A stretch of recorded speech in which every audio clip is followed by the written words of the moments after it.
ভারত হাজার বছরের সভ্যতার, সংস্কৃতি ও ঐতিহ্যের এক অনন্য ভাণ্ডার।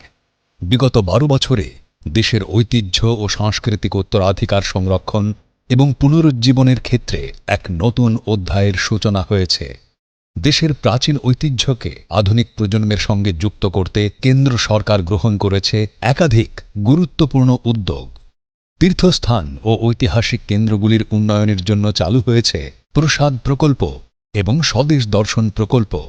দেশের বিভিন্ন ধর্মীয় ও সাংস্কৃতিক স্থানে আধুনিক পরিকাঠামো গড়ে তোলা হয়েছে। বারাণসীর কাশী বিশ্বনাথ করিডর ও উজ্জয়িনীর মহাকাল লোক আজ শুধু ধর্মীয় কেন্দ্র নয়, সাংস্কৃতিক পুনর্জাগরণের প্রতীক।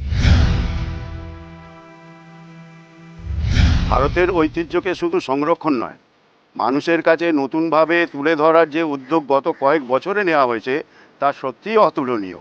ঐতিহাসিক স্থানগুলির পুনর্নির্মাণ ও ডিজিটাল আর্কাইভিং ভবিষ্যৎ প্রজন্মের জন্য অমূল্য সম্পদ হয়ে থাকবে।